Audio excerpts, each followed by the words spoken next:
Continuing on the Staten Island Express, real quick one, 2009 F150 5.4 liter V8. You can see it's not happy, misfiring, fuel trims are off the charts, and you see bank 2 is a lot worse. Well, actually it's about 50% in bank 1 and 50% in bank 2. Misfire on cylinder number 4, only at idle. You raise RPMs up, it gets smoother. It's screaming vacuum leak. Only one cylinder affected, and then one cylinder misfiring, but the whole engine is affected in terms of the fuel trims. So where can this vacuum leak be on cylinder number 4? One thing we can do is just take, I don't know, something not too flammable like WD-40 and spray at the intake manifold gasket, at the injector O-rings. You hear that? And the engine RPM changed. I think the O-ring on number 4 is completely missing. And that's our huge vacuum leak. Look what the fuel trims did when I sprayed injector number 4 O-ring. They dropped right down. They temporarily sealed the vacuum leak. So it's not too hard. I might try popping up this fuel rail, taking that injector out, putting a new O-ring on there, and see if it fixes this truck. We'll see what the shop here wants to do.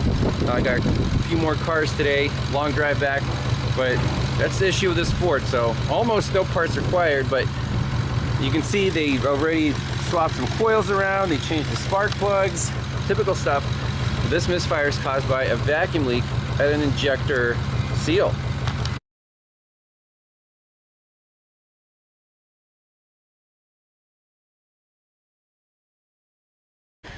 Continuing on the Staten Island Express, what do we have here? Josue, he now owns his own shop.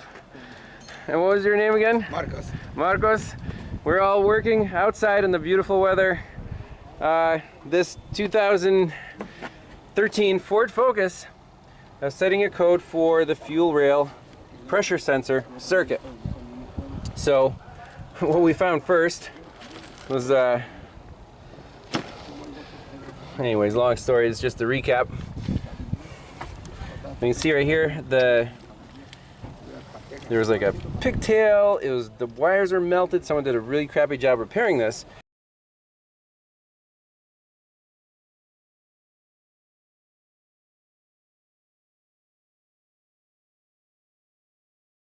Auction car, no one could fix it, and obviously people tried, made it worse, and now it's here. So the signal on the fuel rail pressure sensor right now, if it's unplugged, is 5 volts. However, on this wire here, there's 0 volts. You can even measure right there.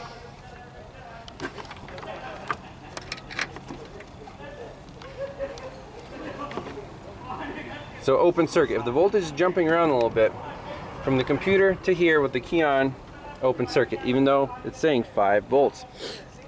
So where is the brake? We have an open wire. It's another Ford mystery.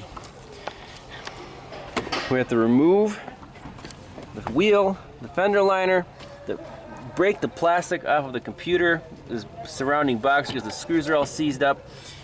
Found the pin here, and we did have 5 volts. So somewhere between the computer and the fuel rail pressure sensor, or this spot in the harness, there's a brake.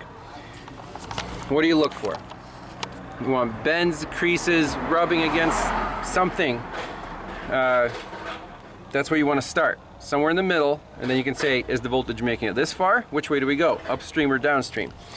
Well, right in this spot where it's wrapped really, really well, I had one of these plastic thingies, taped in there, attached to the intake manifold. However, I found the right wire, pulled it, and there it is. So up to here, measure the voltage. Sure enough, we have our 4.8 volts, which agrees with scan data. One more step you can do, test light the battery negative. Let's just pull down this voltage and make sure scan data also goes to 0. Test light off, scan data goes back up. So this is why the car ended up at the auction. So pretty cool when you finally find it, all this cutting and frustration, but we're there. So all I want to do now is inspect why this wire broke right here, and it looks like there's a little break right in this tape because the harness was here and it was just rubbing, probably because this had some work done at some point. Someone didn't stuff this thing back into the hole to keep the harness secure. Constant vibrations will cut harnesses in half. And this one, apparently this is the wire that got cut. So I'm going to open it up, see if there's any more damage in here, and then tell the shop they want to do all the repairs themselves. Leave it in their hands. So pretty cool.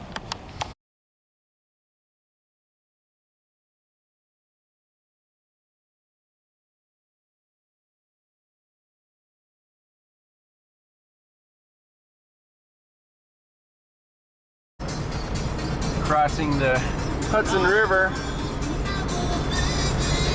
We got one more today, a BMW. Apparently crank no start. I've been promising this guy to come out. He's like, I'll pay you whatever.